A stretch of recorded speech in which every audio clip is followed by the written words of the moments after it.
What's up, Internet? Current 1776 here with another Vidja for you. Quick Vidja, but a really cool Vidja. And I think a Vidja that a lot of you guys have been looking forward to. I had a Skype interview with a man out west named Tug, who is here today because he had a spot device with him. So he's going to tell us his story.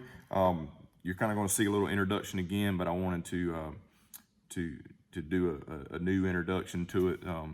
Also, just to let you know, there's a little bit of audio issues with Skype, so just bear with me through it. I fixed it as best I can, and it's fine, but there are some audio issues, so just look past that and listen in as Tug tells us about his experience using the spot device. What's up, Internet? It's Current 1776 here with another BattleBox video.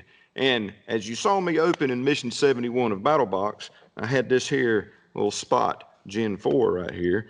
And of course, you guys probably saw my video on it.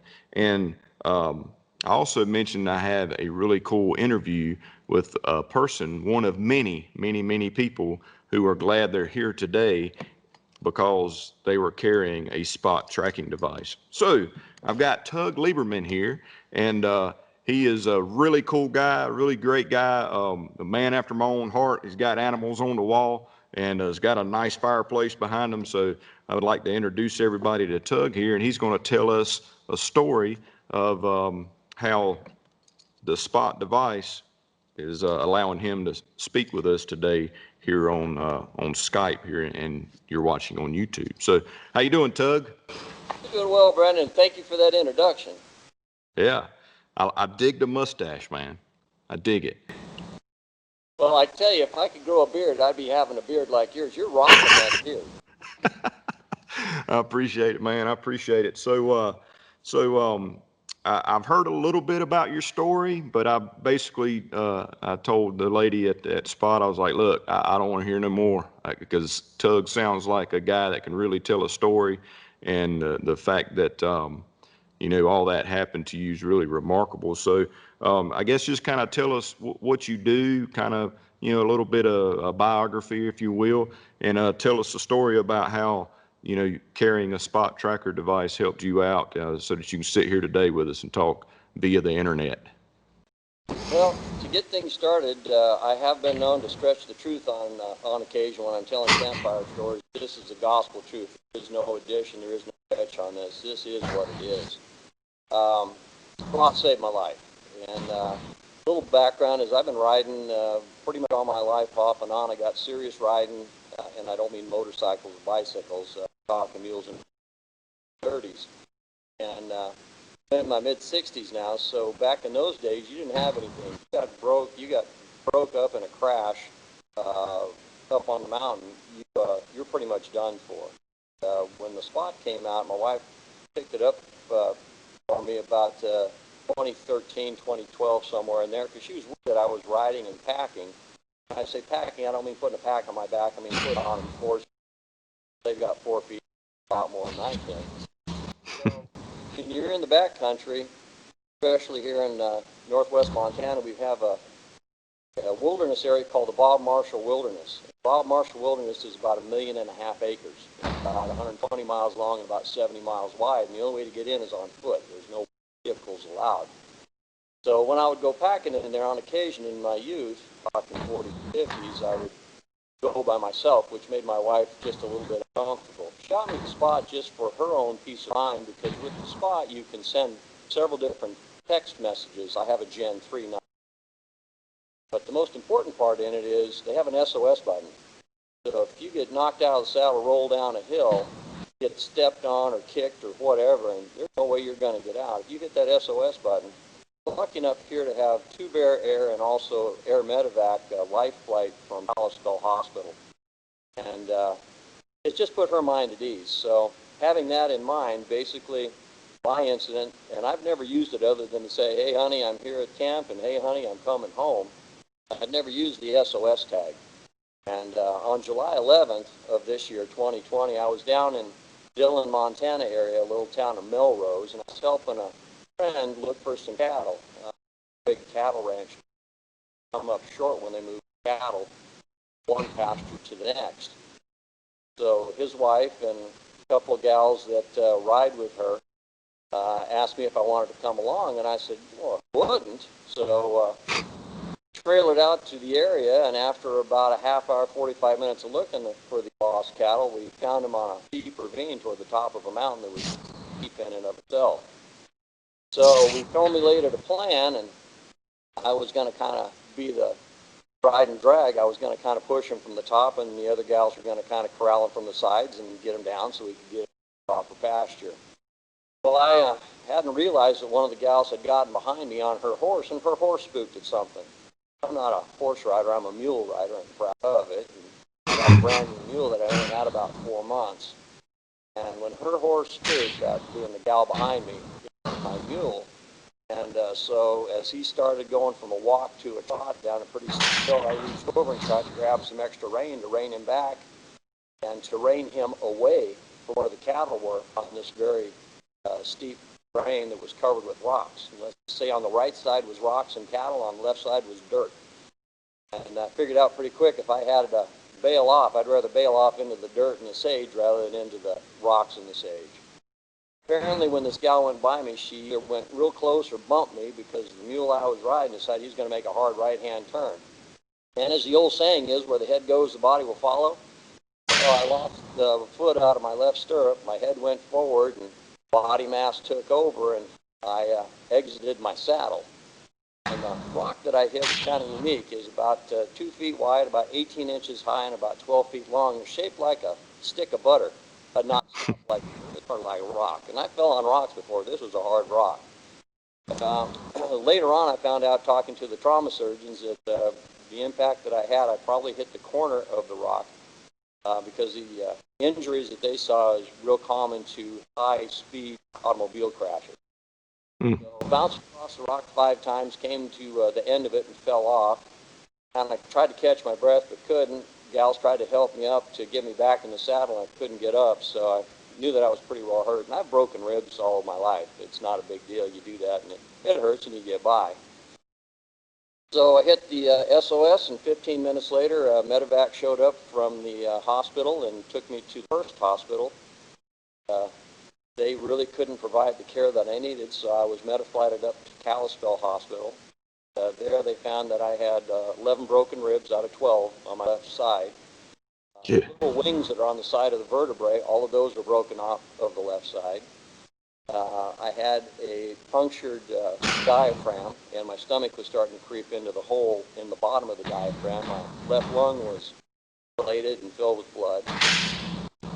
I had taken my rotator cuff on my left shoulder, and it had shoved in and shattered my left shoulder blade, and a multitude of tiny pieces. So basically, the surgeons got together and said, okay, this is what we're going to do. We're going to take some titanium plates and do what's called rib plating. They rib plated 6 of the 11 broken ribs, made out of titanium. And this item has only been around a few years. Had this happened 5 or 6 years ago, I probably would have eventually died of respiratory failure. The orthopedic surgeon then took my left shoulder blade and the 3 big pieces she could find and sandwiched those between 2 titanium plates, pulled my rotator cuff out to about where it should be, and sewed it all back in together. So, I forgot also I had 13 stitches in my head, from my hairline down to my forehead. And I didn't break a cheekbone or break my nose or lose any teeth, which was kind of amazing. They were kind of impressed with that, but I told them it's all on how you fall. When it was all said and done, I have got 73 stitches on the outside and about 125 on the inside. And also the meat between the ribs was just kind of hanging there, and as one of the surgeons said, I just kind of tucked it up in your ribs like spackling when you're fixing a sheetrock wall. So 1 week in the ICU and 2 more weeks in the hospital, and they released me. But having those kind of significant injuries, had I not had the spot, I would have probably not died on the mountain, but it would have been extremely painful because when my ribs broke, they didn't break like you'd normally think where there's just a break in the ribs are touching each other. Broken, and they were misaligned. So they had to push the ribs back into place, put the rib plate. So that was kind of, well, let's just say that was a significant surgery. It was the first one that's ever been done in Kalispell, and the one surgeon had just moved up here from the Denver area, and he'd done it half a dozen times, but never to this extent. But again, you can tell by the injuries, had I not had Spot, it had been extremely painful coming off the mountain because it was about 300 yards up to the nearest two-track dirt road full of potholes, and another 15 miles to the nearest gravel road, and then another, I think, 3 or 4 miles to a pavement, and then another 40 miles to the hospital. So significant pain. But the Spot absolutely saved my life. I'm not a product pusher, but in this case, I absolutely. Yeah. Yeah, that's an amazing story, and it's very impressive that in 15 minutes they were there to get you off of that mountain.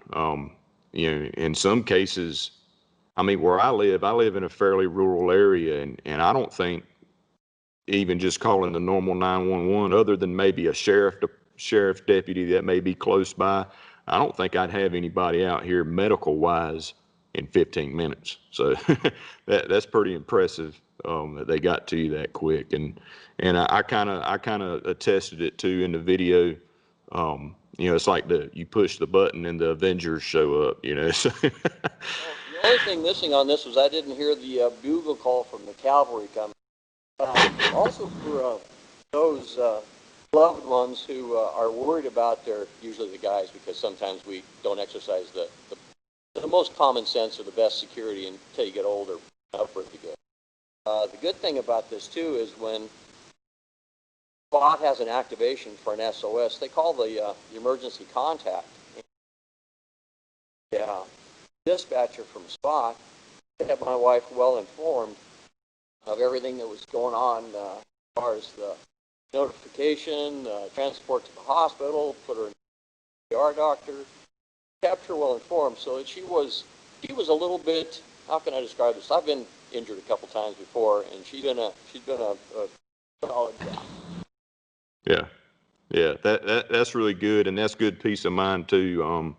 Because of course, your family members and people that you have as a contact through your devices, they want to be informed on what's going on along the way versus finding out, hours and hours later that you've been in the hospital for a while or medevaced out, and stuff. So, and it gives peace of mind to the person using it as well. At least okay, the people that I have set up in the system are being notified of what's going on, and I don't have to worry about that.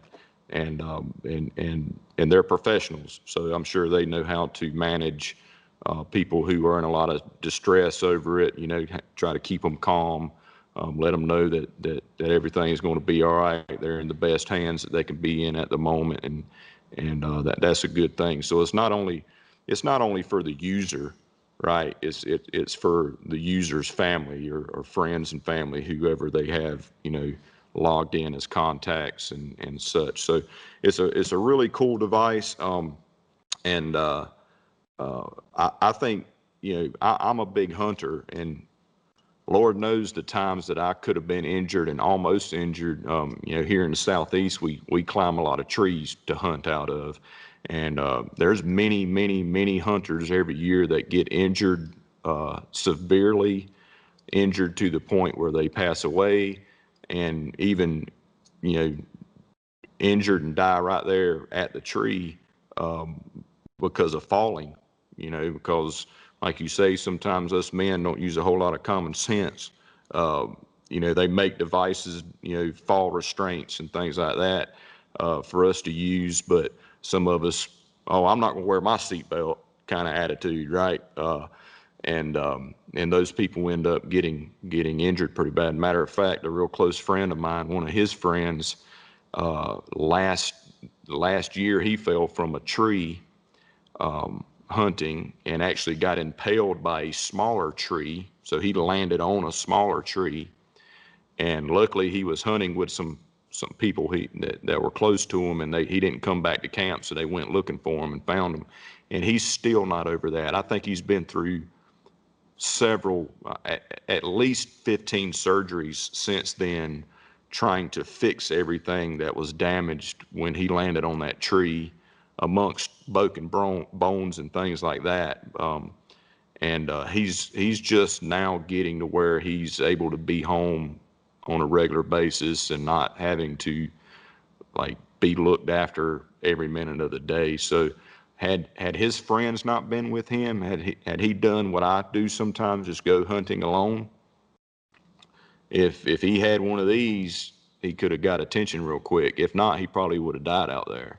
So the spot device is really cool. We're really excited to be getting the information out there about it, and I'm really thankful that you had it with you as well, because you seem like a great guy. I'm sure you got a lot of people that love you and enjoy being around you and have learned from you along the way. And by having this device, although you had people with you, if they weren't able to get you the attention you needed quick enough, things could have been a whole lot different.